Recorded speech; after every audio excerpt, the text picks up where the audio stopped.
Good afternoon. I'm Warwick Sabin, Executive Director of the Society of Fellows, and it is my pleasure to welcome all of you to this SOF digital discussion. I hope you and your loved ones are healthy and safe, and I want to thank you for being part of the Society of Fellows. Your membership directly supports and sustains the work of the Aspen Institute, and that support and that work is more critical now than ever before. And we're very pleased to have Helen Fisher as our featured guest today. Helen is a biological anthropologist, Senior Research Fellow at the Kinsey Institute, and Chief Science Advisor to Match.com. She uses brain scanning to study the neural systems associated with the sex drive, romantic love, attachment, rejection, love addiction, and long-term partnership happiness. She has written 6 books on lust, romance, and attachment. Her TED Talks have been viewed over 12 million times, and she was chosen in 2015 by Business Insider as one of the 15 most amazing women in science. Today, Helen will elucidate the human phenomenon of love. She will draw upon data collected from 45,000 single Americans and her fMRI brain scan studies to explain why she remains optimistic about relationships in our digital age, and especially in the hyper-digitized era of COVID-19, as social distancing and Zoom have upended any sense of relational normalcy.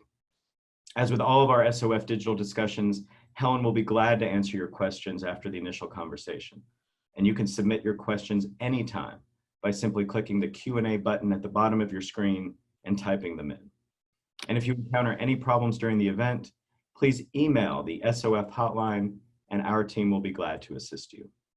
So Helen is going to share her presentation now for the first 20 or 30 minutes, and then I will pose your questions to her for the rest of the event. Helen, the floor is yours. Thank you, Warwick. And I'm delighted that everybody's here, and I'm delighted to be here. I'm sorry we're not together, but it's better than nothing. So anyway, I study the brain. I and my colleagues have put over 100 people into a brain scanner to study the brain circuitry of romantic love. The first 17 were people who were happily in love. The next 15 were people who had just been rejected in love. And another experiment is people who were in love long-term, not just loving, but in love long-term. And these were people in their 50s and 60s who came into the lab and told us they were madly in love with their partner. I know Americans don't believe that, but we've been able to prove it in the brain. So today I want to talk about really what love is, why you fall in love with one person rather than another, and then why I am so optimistic about love today. And in fact, I even think this dreadful pandemic has spurred us to move in some very positive directions in terms of romantic love and attachment. So then to begin. Around the world, people love. They sing for love, they dance for love. We have poems, songs, stories, myths, legends, operas, plays, symphonies, ballets, holidays. The world is saturated in this basic brain system for romantic love. We pine for love everywhere in the world. We pine for love, we live for love, we kill for love, and we die for love. It's a very powerful brain mechanism. So I decided I would study it. I did one study of 800 people, a little over 400 Americans and 402 Japanese. Just a preliminary thing to see whether around the world people love. The data now shows that everywhere anthropologists have looked, they've found some of the artifacts of this basic brain system. There's no gender difference. Men fall in love actually a little bit faster than women do because they're so visual. They fall in love more often than women do, and men are 2.5 times more likely to kill themselves when a relationship is over. As a matter of fact, I've been trying to tell the women's magazines this for 40 years, but they seem dedicated to think that women are more romantic than men. Not true. It can occur at any age. The youngest person I ever met who was madly in love was 2.5. Every single time a particular little girl would come over to his house, he would just sit right next to her and just sort of stroke her hair. And then after she left, he'd be depressed for about 1.5 hours. So we're not talking about the sex system, the brain system for romantic love. Other scientists have studied it in gays and lesbians. as well as straights, and it's exactly the same brain system. So we're not talking about who you fall in love with, but how you feel when you're in love. And in fact, from my preliminary studies, and I read also a lot of poetry, I think poetry is a wonderful artifact of human nature. I came to believe that romantic love was a human universal, and that if I looked in the brain, I could figure it out. I think it's one of three distinctly different brain systems that evolved from mating and reproduction: sex drive, feelings of intense romantic love, and feelings of deep attachment. They connect in all kinds of ways. I'm going to maintain that romantic love drives up the dopamine system in the brain. And in fact, dopamine triggers the production of testosterone and can trigger the sex drive. So, 3 weeks ago, he or she was just a nice girl in the office or in the social circle or at school. And suddenly, after you fall in love, everything about them becomes sexual. The reverse can be true too. I mean, you can have sex with somebody and not be in love with them, that's for sure. But any stimulation of the genitals can trigger the dopamine system and push you over that threshold into falling in love. And then with orgasm, there's a real flood of oxytocin linked with feelings of attachment. So casual sex is not casual. Unless you're so drunk you can't remember it, it's not casual. And these three brain systems can operate together or apart. In fact, you can lie in bed at night and feel deep attachment for one person, and then swing into feelings of wild romantic love for somebody else, and then swing into feelings of the sex drive for somebody you don't really know at all. So the bottom line is these three brain systems orchestrate so much of our romantic life, both the joy, the struggles, and the tragedy. Anyway, these are the basic traits of romantic love. That's the one I really want to focus on. First thing that happens when you fall in love is the person takes on special meaning. Everything about them is special. Their car is different from every other car in the parking lot. The street they live on, the music that they like, everything becomes special. Then you focus on them. You have intense energy. You can walk all night, talk till dawn. Euphoria when things are going well. Sleeplessness and despair and all kinds of bodily reactions. Butterflies in the stomach. That's probably norepinephrine. Emotional and physical dependence. You check your emails over and over, or your text messages, and you wait by the phone and you wonder if they're going to call or write. Separation anxiety. These people do not like to be apart. Real frustration attraction. I made up that term. I do know the brain circuitry of it. When you don't get what you want, you just want it more. This is one of the things with love. If they don't call, they don't write, you just want it more. Real possessiveness. In academia, we call it mate guarding, and sexual desire. But even more than sexual desire, the three main characteristics of romantic love are craving for emotional union. You want them to call, to write, to invite you out, to tell you that they love you. Intrusive thinking. Obsessively you think about this person. Somebody is camping in your head. You wake up thinking about him, you go to sleep thinking about him. It's an obsession. You're highly motivated to win this person. What people will do when they are in love is out of this world. And last but not least, it's quite involuntary. As Stendhal once said, he said, love is like a fever. It comes and goes quite independently of the will. And indeed, it does. So I decided that looking at all this stuff, what's all in red you see is linked with the dopamine system in the brain. The light blue is linked with the norepinephrine system. The purple is probably associated with vasopressin. Sexual desire is certainly linked with testosterone. And intrusive thinking, the dark blue, is linked with low activity in the serotonin system. So I went in with the hypothesis that if I looked in the brain, I might find activity in the dopamine and or norepinephrine system, and low activity in the serotonin system. So this is what I found. Oh, this is my, Lucy Brown is in the center, excuse me. My brain scanning partner, Art Aaron, statistician and psychologist, and some of our graduate students at the time. We all did this together. And we started putting people in the brain scanner. This is a cartoon from the New Yorker. You can't get two people in a brain scanner, as I'm sure you know. This is the machine that we use in Albert Einstein College of Medicine. And this is what we found. We found activity. I thought we would find activity in the cortex, where you do your thinking, or in the middle of the head, the limbic regions that orchestrate the emotions. We found activity in all of our people in the very base of the brain, in a brain region linked with drive. It's called the ventral tegmental area, and it makes dopamine and sends dopamine to many brain regions. And as a matter of fact, that little brain region that pumps out the dopamine lies right next to the factory that orchestrates thirst and hunger. So it began to occur to me. Thirst and hunger keep you alive today. Romantic love drives you to form a partnership with somebody and send your DNA into tomorrow.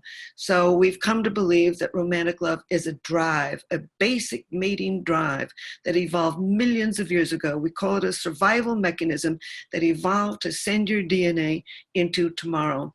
Lies right near the basic brain region linked with the sex drive, the yellow dot, and right near the brain region linked with attachment. So it evolved millions of years ago to start the courting process.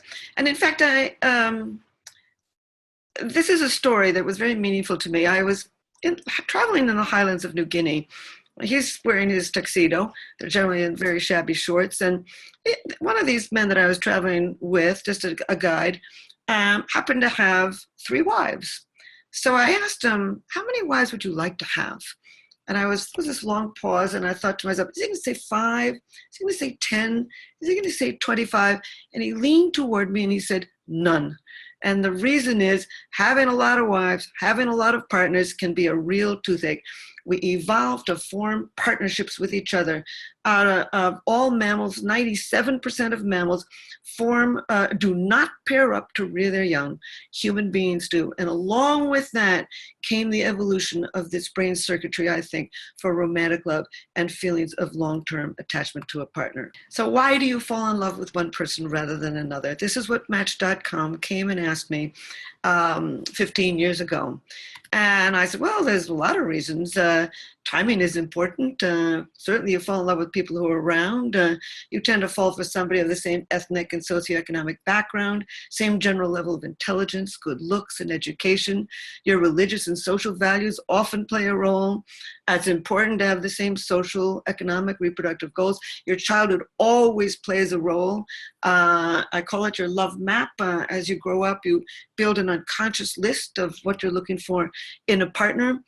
But I began to think to myself, you can walk into a room and everybody's from your background. Everybody has the same general level of intelligence and good looks and education, and you don't fall in love with all of them. So could basic biology play a role? Are we naturally drawn to some people rather than others? People have said we have chemistry. What do they mean by that? So I began to look into temperament, the second half of personality. Scientists now think that a good 40 to 60% of who you are, it does stem from your biology. And a good example, I think, is intimacy. Women tend to get intimacy from face-to-face talking. We swivel till we're face-to-face. We do what's called the anchoring gaze, and we talk. And I think that comes from millions of years of holding that baby in front of your face, cajoling it, reprimanding it, educating it with words. Men tend to get intimacy from side-by-side doing. As soon as the guy on the right looks up, the guy on the left will look away. Men can spend all Sunday afternoon watching a football game and say very little to each other except quips here and there and get real intimacy out of it. And I think that comes from millions of years of sitting behind a bush on the grasslands of ancient Africa, trying to hit that buffalo in the head with a rock. You can't be yakking with your neighbor if you're going to do your job. And I think this is one of the reasons that men get such intimacy from sitting side by side rather than face to face. And of course, here's the problem. People are different. And so I began to think, okay, I need to find out what traits stem from our biology, and then create a questionnaire to see to what degree you express these traits, and then watch to see who's naturally drawn to whom. So I went through the last, 40 years of medical and biological literature and found that there's a lot of systems in the brain, but most of them keep the eyes blinking or the heart beating. They're not linked with personality traits, but there are 4 basic brain systems that are the dopamine, serotonin, testosterone, and estrogen systems. Each one of these basic brain systems is linked with a constellation or a suite of personality traits. So I decided to make this questionnaire to see to what degree you express the traits in all four of these basic brain systems, and then put that on Match.com and Chemistry.com and see who's naturally drawn to whom. So I was working with a dating site, so I had to call these people the explorer, the builder, the director, and the negotiator. Academic terms are quite different: curious, energetic, dopamine; cautious, social norm, compliant. People who are very high in the serotonin system. People who are very expressive of traits in the testosterone system tend to be analytical and tough-minded. And people who are very expressive of the traits in the estrogen system tend to be what I call pro-social and empathetic. So I put it on, as I mentioned, 14 million people have taken this questionnaire in 40 countries. I've never ever met two people who answered that questionnaire the same way. I am an identical twin, and but even she and I are not exactly alike. But there's patterns to nature, there's patterns to culture, and there's patterns to personality. And that's what interested me. This is only one person you're looking at. They have some traits in the dopamine system, fewer in the estrogen system, and fewer in the testosterone and the serotonin system. So I got 14 million of these, probably a lot more now. And I decided, this is where this questionnaire is very different from all other questionnaires. Every other questionnaire, the Myers-Briggs, the Big Five, all of them, they started from linguistic studies to make a questionnaire. And then you can't go back to linguistic studies to prove that your questionnaire is actually measuring what it says it's measuring. They're doing great math, and I think they're measuring a lot of the right things. But what I did is I started from an understanding of brain circuitry to make a questionnaire. And then I went on to do 2 brain scanning studies to prove that that questionnaire actually measures what it says it measures. And so I want to give you that questionnaire. Geez, I thought that it was right in there, but never mind. I'm going to give you this questionnaire, the second version of this questionnaire, during our meeting today. It does cost $500 to take the second generation of the questionnaire. The first one you can get on the internet anyway, anywhere, but the second one costs $500. So the bottom line is it's a gift to you, but you will need to take it in the next 2 days because then the link goes dead. So anyway, I'm going to give that to you in a second, but first I want to run through these 4 broad styles of thinking and behaving and who's naturally drawn to whom. People are very expressive of the dopamine system. I call them explorers. They're risk-taking, novelty-seeking. It's called sensation-seeking. They're curious. They've got the most interests. They make the most money. They also lose the most money because they're risk-takers. They're energetic, not just jumping off mountains, but kind of people who go to the opera, go to the symphony, show up for times like this to learn something or share ideas. They tend to be independent, self-reliant. These are traits linked with the dopamine system, impulsive, spontaneous. The biggest, most common trait linked with the dopamine system is idea generation. These people are creative, linked with the dopamine system in the brain. Peter Thiel is a very good example, very early endorser of Bitcoins, one of the first outside investors in Facebook, a guy who really likes radical and new ideas. Lang Lang, a concert pianist, flair, dazzling, charisma, daredevil, and certainly Gloria Steinem. Very different people, very different backgrounds, very different contributions to humanity, but some of this basic same brain circuitry. And these people are drawn to people like themselves. The high dopamine kind of person, energetic, curious, creative, spontaneous, is drawn to people like themselves. People are very expressive of the serotonin system, I call builders. They observe social norms. There's a basic gene in the serotonin system linked with following social norms. These people tend to be cautious. They're not scared, but they're cautious. They're harm avoidant, calm, self-controlled. That's why you take Prozac or Paxil or one of these serotonin boosters to give you that calm and the self-control. They like plans, routines, schedules. They're orderly. They're concrete thinkers. They're literal thinkers, and they're detail-oriented. And that was a great moment for me when I came to realize this. I happened to be in Seattle. I had written a book on this, Why Him, Why Her. I was being interviewed by a woman from the major paper there. And I could tell this woman really couldn't stand me. that made me become more theoretical, more flamboyant. And I never did win her over. And I read in the paper this morning what she thought of all this. And so I was right. So I was in a taxi cab that afternoon, and it suddenly occurred to me, Helen, why didn't you give her all the details? Why didn't you give her the data the way she could hear it? And at that moment, I came to realize I don't believe in the golden rule. Do unto others as you would have done unto yourself. I believe in the platinum rule. Do unto others as they would have done unto themselves. Reach into their brain, give them information the way they can hear it, and you can win. I should have given her the eigenanalysis and the ventral tegmental area and the nucleus accumbens, poured these details on her, and I think she would have appreciated the data. So also people are very expressive of the serotonin system. They like to belong. They tend to have more close friends.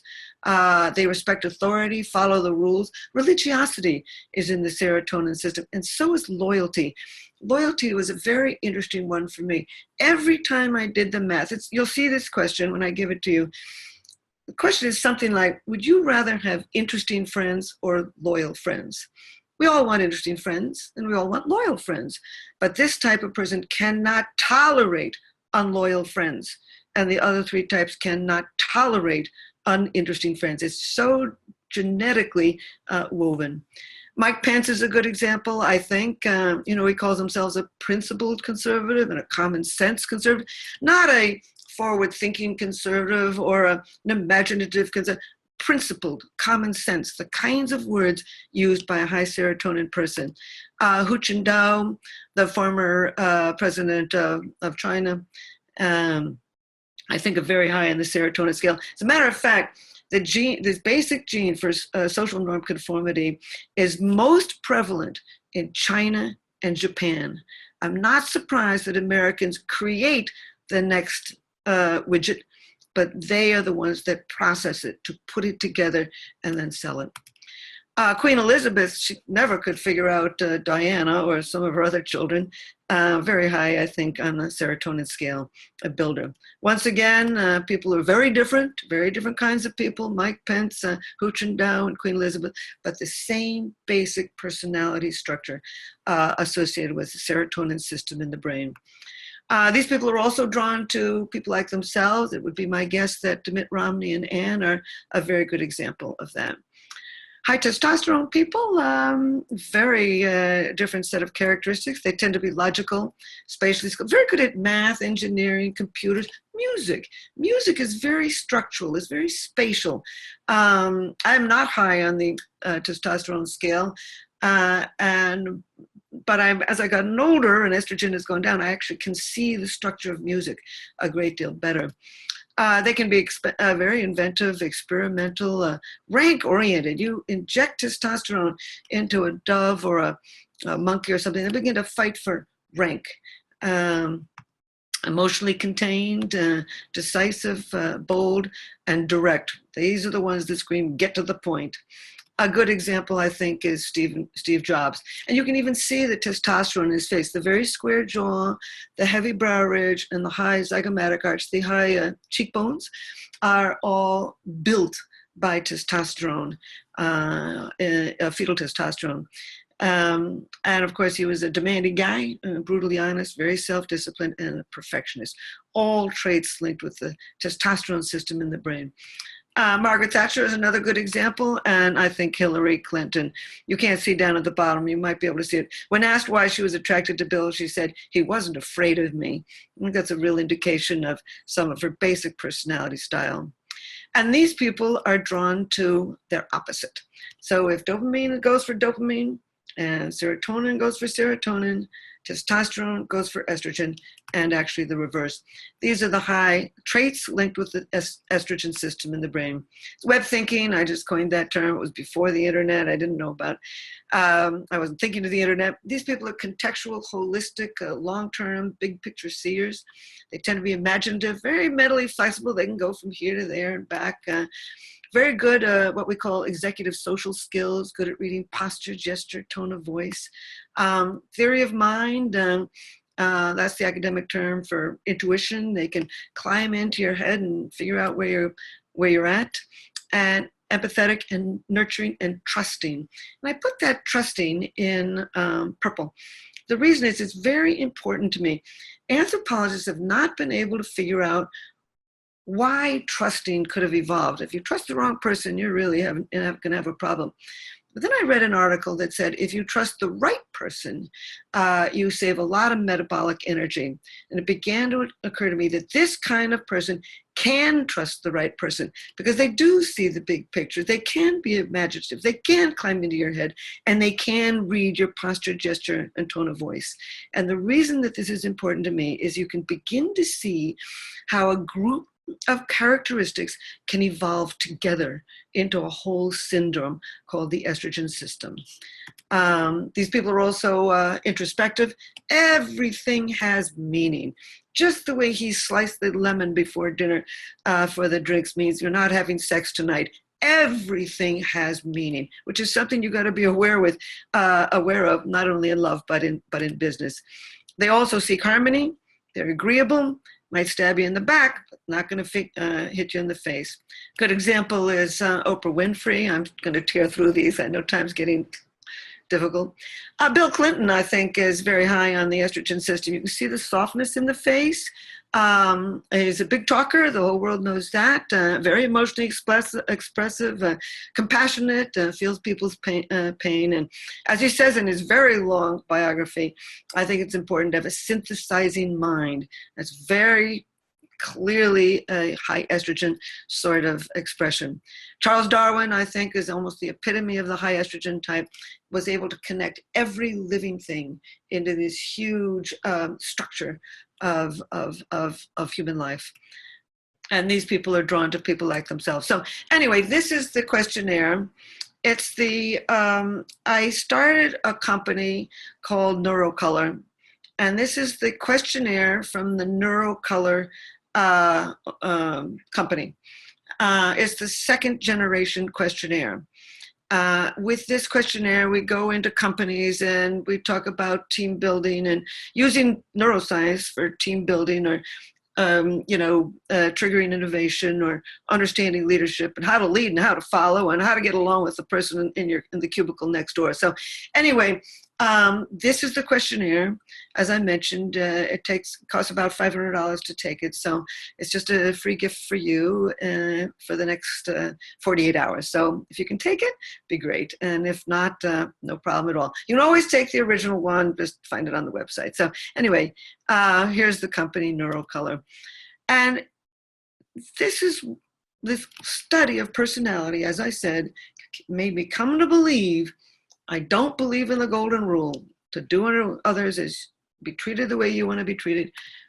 To treat people as they want to be treated. Understand these personality styles, particularly your lover, and you will win. So what makes a happy partnership? We stumbled on this. We put older people into the scanner, 17 of them, all in their 50s and 60s. They kept on coming into the lab telling us that they were madly in love with their partner, not just loving, but in love with their partner. So we put them in the scanner. We also put people in the scanner in Beijing. And we were able to find, first of all, they did show the same basic brain circuitry for romantic love, but we showed something else. We showed what happens in the brain when you are in a long-term happy partnership. Now, psychologists will tell you all kinds of things about what makes a happy partnership. Don't show contempt. Don't threaten divorce. Listen actively. Compromise. All good, all good. But this is what the brain says. This is adding what the brain says. Those people who are in a long-time happy partnership showed activity in 3 brain regions.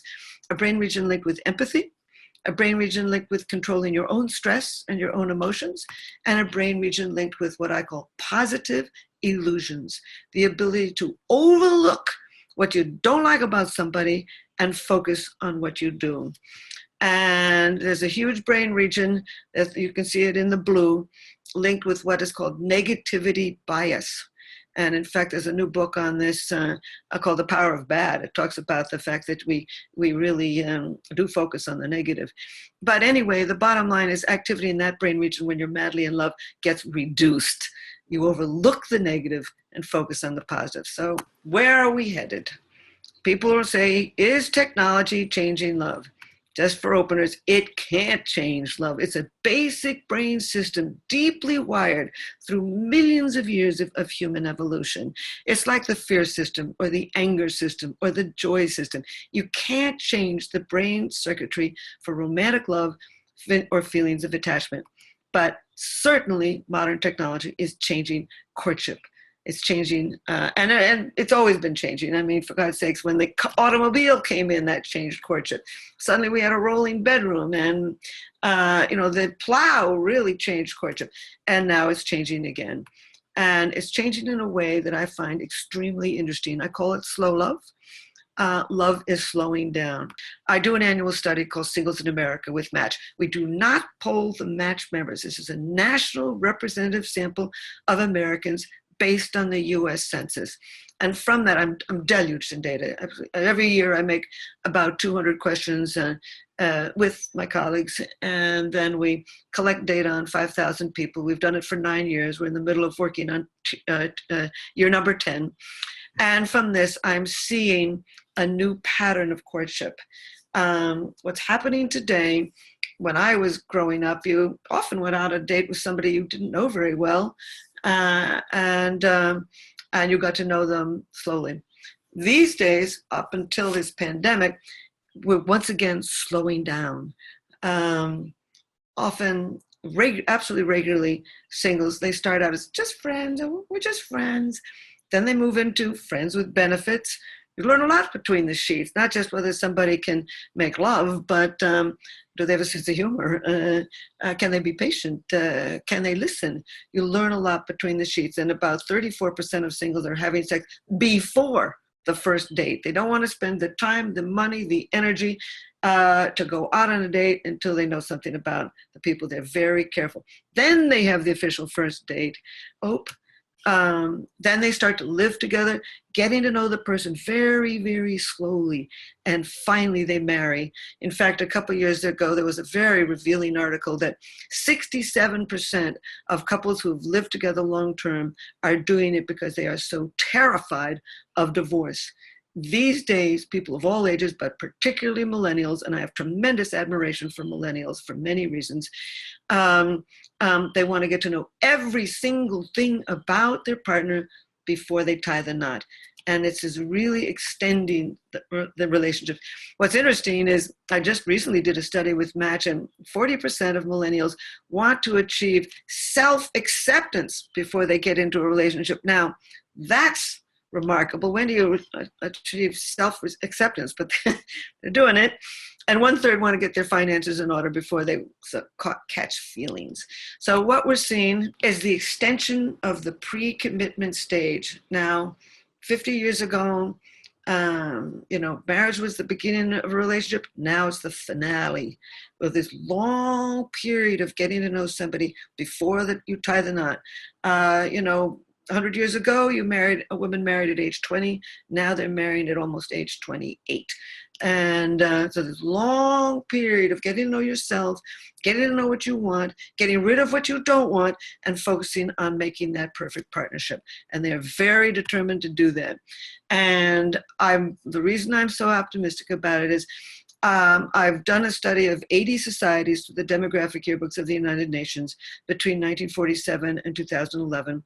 Other people have done studies of 3,000 Americans, and it's quite clear that the longer you court and the later you marry, the more likely you are to stay together. And that's exactly what we're seeing in America and around the world today, slow love.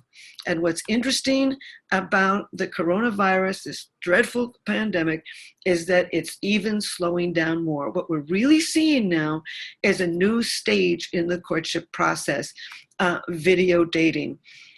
We just did a study at Match 2 weeks ago, And before this pandemic and the lockdown, only 6% of singles unmatched, this was a study on Match, did video dating before this lockdown. Now 69% are willing to do it, and 1/3 have already found somebody and want to start doing it with them. So video dating seems to be a new stage in the courtship process. Prior to this pandemic, people met on the internet, and that's all these dating sites are. All they are is introducing sites. These people say, oh, they're going to change life. They can't change life. All they are is introducing sites. They introduce you. The only real algorithm is your own brain. But before this lockdown, they were moving from the introduction to basically meeting in person. Now they are video dating between introducing and the and meeting in person. And in fact, sex is off the table. That ain't going to happen. Money's off the table. They don't have to decide whether they're going to go to a cheap cafe or a fancy bar. They got something to talk about. They're more inclined to do self-disclosure. They're getting to know each other better before they go out and meet. In many respects, this is a more traditional form of dating. And there was a study that came out like 2 weeks ago, and it has found that since coronavirus, 41% of singles are now seeking a committed partnership. Romantic love and attachment are slowing down. And the longer this pre-commitment stage lasts, the more likely they are to create solid partnerships and live together long term. So the bottom line is technology can't kill love. It's never an alternative. I mean, we are mammals. We were built to see people in person. And but the bottom line is, I don't think it's an alternative, but I do think it's a very fine intermediate step. As I mentioned, when she's talking with this person, sex is off the table. I mean, you know, when you go out on a real date and you barely know somebody, you got to decide, you know, do I kiss him? Do I kiss her? Do I hold her hand? Do I walk her home? Do I invite him in? It's off the table. And also money, as I mentioned, is off the table. You don't have to decide where you're going to go. You don't have to decide who's going to pay the bill. You don't have to decide whether you're going to offer to split the bill. And so you're going to get to know somebody slowly. And I think, once again, with this self-disclosure, you got something to talk about these days. And there's a lot of academic data that shows that self-disclosure leads to intimacy. So what this woman is doing is she's meeting somebody and getting to know that person without the pressure of sex, without the pressure of money, with something to talk about and with enough time to talk about it. And so by the time she does meet with this person, she's already going to know she wants to kiss him.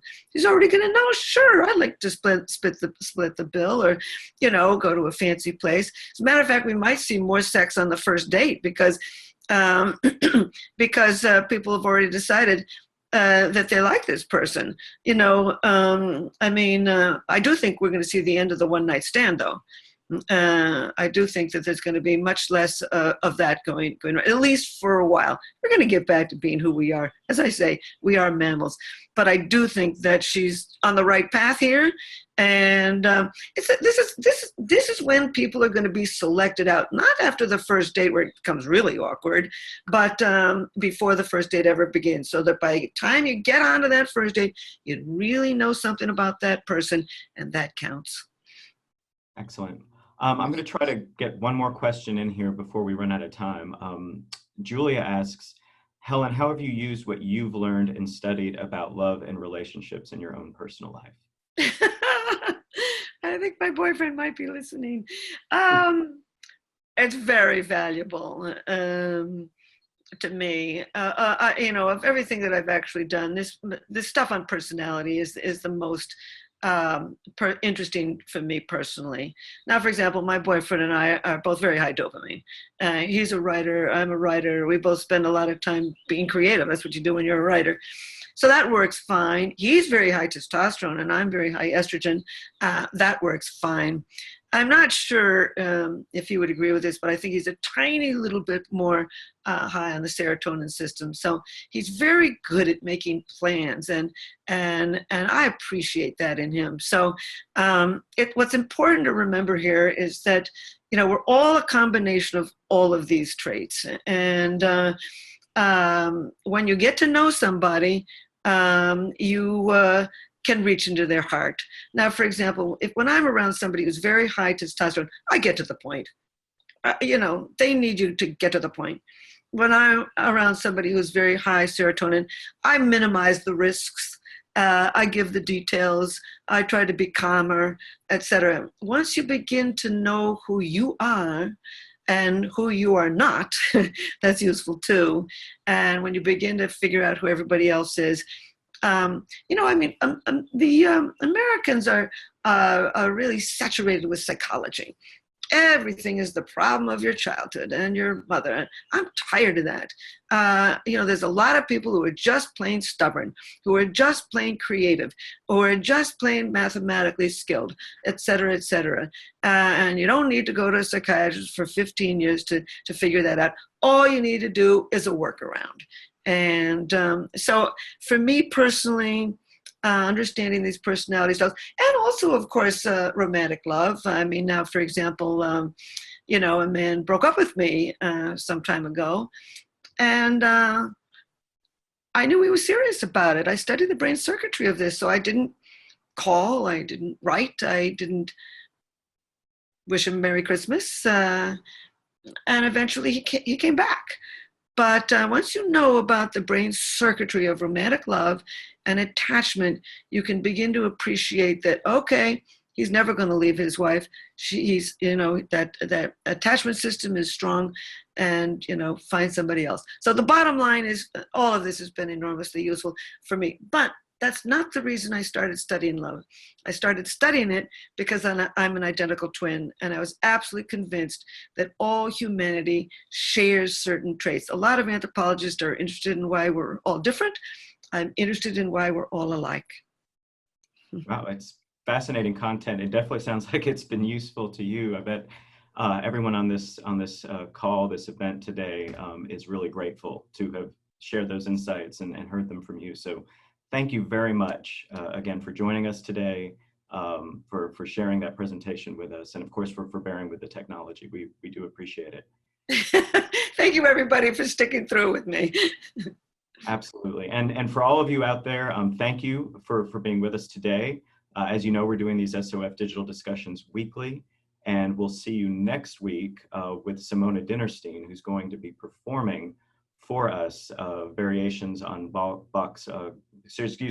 taste of Bach's Goldberg variations. So we're looking forward to that performance next week. In the meantime, I hope you have a very enjoyable long Memorial Day weekend, and we look forward to seeing you again. Stay safe, stay healthy. Thank you.